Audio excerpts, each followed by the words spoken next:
to suggest such a scenario. Morrow, whose politics veered left, wanted to be critical of Reagan but felt he was too popular at the time, so instead he had Richard Nixon still be president somehow, which is never really explained how he got past term limits. Len Wein, the editor, argued with Alan Moore to change the ending, demanding it be more original, but Moore refused, and thus Wein quit in response. Alan Moore would write in a reference to the TV episode in that issue, though. When The Watchmen came out, it was the banner year of 1986, arguably the greatest year in comic book history, sharing it with Frank Miller's The Dark Knight Returns and Art Spiegelman's Mouse, of which Alan Moore wrote the introduction to.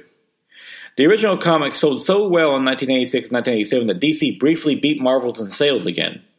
Many thought it was so good they called it a graphic novel over being a comic book, though Alan Moore has always preferred the term comic book. And it became an instant bestseller in 1987 when it was collected, even finding a place in public libraries. Like many other things, The Watchmen also helped start the trend of collecting comic books in the trades for future sales. Soon it would sweep the Kirby Awards, the precursor of the Eisner and the Harvey Awards, and the Eagle Awards as well. Even those outside of comic books praised the medium, praised the work, with Time magazine calling it, by common assent, the best of the breed of comics, while it won the Hugo Award in 1988 in the Other Forms category. Of course, with the success of The Watchmen, merchandising was bound to follow, the most popular being the iconic smiley face badge. A role-playing game, the Who Watches the Watchmen, was also developed and with lead figurines. Soon the characters were featured in the Who's Who in DC Universe and the History of DC, with Gibbons providing nearly every illustration. However, both he and Alan Moore refused to work on any spin-off. In a move Gibbons admits was pretty dumb in hindsight, he also sold off all his original artwork as the series was being made, no doubt worth far more than what he originally sold it at. However, the success of The Watchmen would cause friction between Alan Moore and Dave Gibbons and DC over ownership of the series. Not wanting to do a standard work-for-hire agreement, Moore and Gibbons had a reversion clause written into their contract, meaning if the comic book ever went out of print, the copyright would revert back to them. According to Moore, so he and Gibbons could end up making money from all the merchandising like Slurpee cups. However, they made the mistake of creating one of the greatest comics of all time, and as a result, it doesn't go out of print even if DC wanted it to. For The Watchmen to go out of print would be like To Kill a Mockingbird to do the same. The perpetual demand just won't let it happen. Moore and Gibbons do receive 8% earnings from the royalties from the series as a result, though, something many creators would consider a godsend. However, for Moore, along with the same clause being used for V for Vendetta, he broke off from DC in 1989, never to return.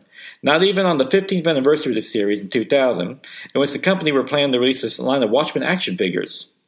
Alan Moore felt that DC was improperly treating his American Best Comics, ABC, which was part of Wildstorm, that had been bought by DC in 1998, and stated the anniversary he was just a celebration of DC taking Watchmen from him and Dave Gibbons.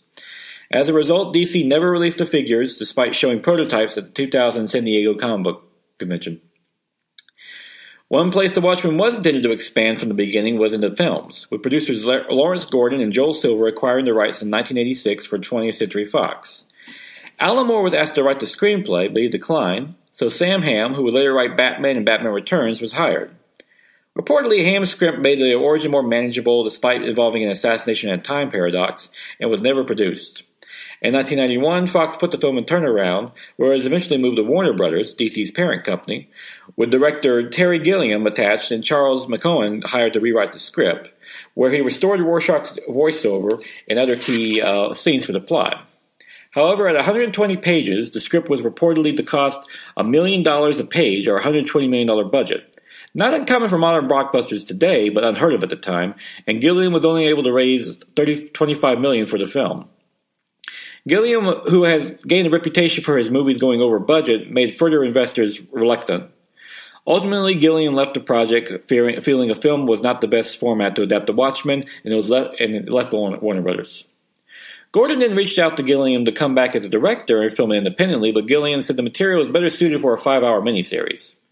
In 2001, Gordon teamed with Lloyd Levin in the Universal Studios, hiring David Hayter, perhaps best known as the voice of Solid Snake in the Metal Gear video games, but also the writer of the 2000 X-Men movie, to write and direct it. Hayter and Universal eventually left over creative differences, and Gordon then tried Revolution Studios, but that deal fell apart as well. On July 2004, Paramount was announced as the producer of the film, with Darren Aronofsky hired to direct Hayter's script, while Gordon and Levin were still attached as producers, along with Eric Watson. Aronofsky's own producing partner. However, Aronofsky would leave to focus on his own film, The Fountain, and director Paul Greengrass was approached. Finally, Paramount put the film in turnaround as well. On October 2005, Lawrence Gordon and Lloyd Levin approached the Warner Bros. Again. Impressed by Zack Snyder's brilliant adaptation of Frank Miller's 300, he was approached to direct, with screenwriter Alex Tessa hired to rewrite David Hayter's script, notably returning it to a Cold War setting. As with 300, Snyder used storyboards to lay out the film while filming the live action over a green screen when he could, along with expanding the action scenes. Snyder also added an energy shortage subplot, which was timely at the time at least. While he wanted to stay faithful, he planned to make the Night Owl look scarier, while Ozymandias' look was meant to be a satire of the Batman and Robin costumes. Finally, production began on March 2007 with casting, including actors Jackie Earle Haley as Rorschach and Billy Crudup as Dr. Manhattan. Zack Snyder's own son played a young comedian, while the director himself is a soldier in the Vietnam flashback. Dave Gibbons even came on as an advisor, though Alan Moore would have nothing to do with it. On July 2008, the first trailer premiered at San Diego Comic Book Convention, leading to an intense fan reaction that, according to DC Comic Books president Paul Levitz, led to an additional 900,000 copies of the trade being produced to meet fan demand. As pointed out, that comic will never go out of print. However, a problem occurred when 20th Century Fox sued, claiming they still had the rights to the project over Warner Brothers. Ultimately, the matter was settled when Warner Brothers agreed to give Fox 8.5% of the gross of the film and any future sequels. Finally, on March 6, 2009, The Watchmen premiered, opening this $55 million weekend, its first weekend, ultimately grossing $185 million to $138 million budget.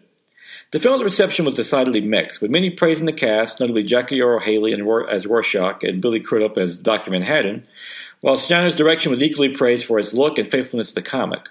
However, the story was considered too condensed, with the action being over the top, not the fighting from the comic's realistic take on superheroes. Most controversial was the changing of Ozymandias' plan, which used a genetically created squid to destroy New York City, making the Earth's population believe they were under an alien invasion and thus unite to defend itself.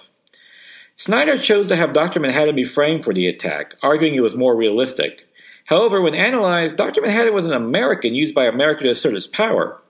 Instead of uniting the world together, wouldn't it just unite against the United States? In a strange way, Zack Snyder reaffirmed Alan Moore's belief in the original ending, proving him right and Lin Wing wrong once and for all. Ultimately, the problem with the movie was its length, also proving what Terry Gilliam said, that a 2-hour movie is not enough time to adapt a comic book, especially one as dense as The Watchmen. Further proving this, the Watchmen motion comic, a direct-to-DVD Blu-ray released at the same time in which the entire comic book is shown and performed, ran to nearly 4 hours. Zack Snyder did beef up the film in the home release with an adaptation to Tales of the Black Freighter starring Gerard Butler from 300, and Under the Hood, a fall documentary delving into the lives of the Minuteman, with its title taken from the first Night Owl Hollis Mason's autobiography. All this was put together in the Ultimate Collector's Edition DVD Blu-ray, which featured a director's cut of the film with Tales of the Black Freighter woven in, added to a total of $50 million in additional revenue for the company. As with many comic book movies, a video game adaptation was also released, The Watchmen, The End is Nigh, a 2-part game with the first released on March 4th, 2009, and the second on July 30th, 2009. The game was essentially an arcade beat-em-up in which you played as either Night Owl or Rorschach in 1972, depicting their crime buster days. It was a modest success that received mixed reviews. As for future comics, from as early as 1985, Alan Moore stated he would do a Minuteman miniseries if the Watchmen was a success, and DC was even interested in other spin-offs, such as Rorschach's Journal or the Comedian's Vietnam Journal. Dave Gibbons even considered a Night Owl Rorschach series. However, the ownership dispute nicked the opportunity of this, and he was very vocal about any other comic book creators working on the subject matter. In 2010, Moore told Wired magazine that DC reportedly offered him the rights to Watchmen back if he would agree to prequel and sequel ideas. Moore said if they had asked him this 10 years ago, he would have agreed to it, but at this point, he didn't even want the Watchmen back. As a result, DC co-publishers Dan DiDio and Jim Lee announced future projects would proceed without Moore or Gibbons. On February of 2012, DC announced they were producing 9 prequel series under the banner Before the Watchmen, attracting the talent like J. Michael Zaskrinski, Darlene Quick, and Lynn Wein, the series' original editor. While Alan Moore was not involved, Dave Gibbons did give his blessing to the project. The series was The Minuteman, Ozymandias, Silk Spectre, The Comedian, Night Owl, Rorschach, Dr. Manhattan, Moloch, and Dollar Bill. They as a whole received mixed reviews, with Minuteman by Darwin Cook and Ozymandias by Linda Wein and Jay Lee being the highlights. A sequel project was announced, Doomsday Clock, a 12-issue maxi series by Jeff Johns, in which the Watchmen universe would cross over with DC proper. This is part of a larger story in which, during the New 52 reboot of the DC Universe, it is hinted that none other than Dr. Manhattan was behind it in the DC Universe Rebirth Special and 2017's The Button crossover. The first issue was released on November 22, 2017, originally planned to be a monthly series, ending on December of 2018, but until it was moved to a bi-monthly schedule to the end in July of 2019. In other mediums, a TV series adaptation of The Watchmen was announced on June 20th, 2017, with Damon Lindelof, a producer of the acclaimed Lost series, attached as showrunner. On August 17, 2018, HBO, part of Warner Brothers, the parent company of DC, announced it had picked up the series with the intention of releasing it in 2019. Jeremy Irons and Regina King have already been cast in unspecified roles, with Dave Gibbons once again giving his seal of approval. As for The Watchmen's overall legacy, it remains one of the most highly regarded comic books, if not works of fiction, ever made, appearing in Time magazine's top 100 novels of all time in 2005, the only graphic novel, and number 13 in Entertainment Weekly's top 50 in 2008.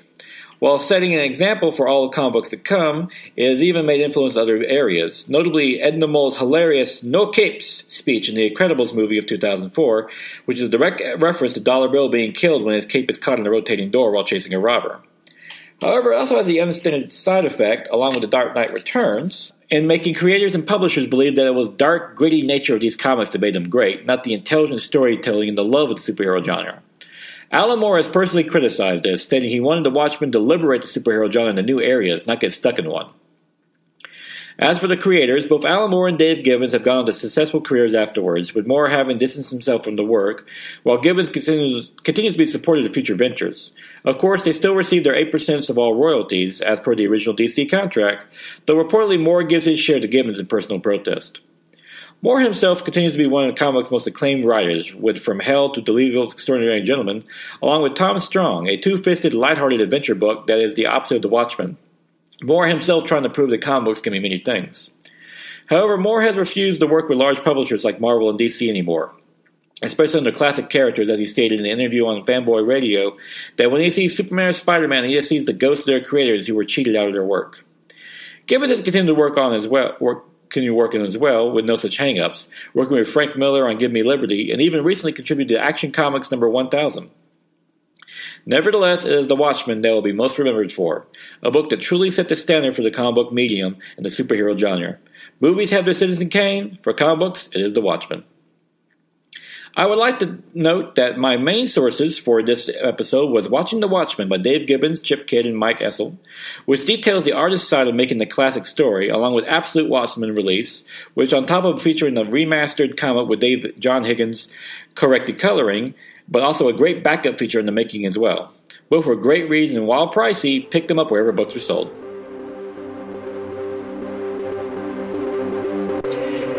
And now it is November 22nd, 2018, time for the favorite comic book of the week.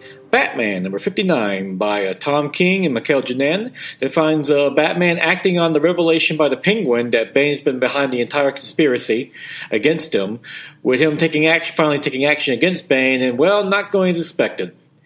King once again shows how Batman really is inching closer and closer to the edge, as his actions against Bane really do cross the line in many ways, especially not against Bane, but also another character. While Mikel Janin's art is nicely crisp, showing the anger and fury that Batman has at this point, along with managing to make Bane look meek somehow, which is quite impressive. Just a great psychological read from beginning to end, and another brick in the layer against the conspiracy against Batman that makes easily one of the best runs of Batman in recent years. And with that, of course, this episode is coming out on Thanksgiving, so I want to wish all my listeners a happy Thanksgiving. I am, of course, thankful for my family, friends, and, yes, comic books, and being able to do this podcast. And to everyone listening, thank you for listening. I greatly enjoyed doing this, and I hope you're doing the same. And now go outside and have yourself a good Thanksgiving with your family and loved ones. And, of course, tomorrow's Black Friday. Be sure to frequent a local comic book store if you can, and buy yourself a good comic book.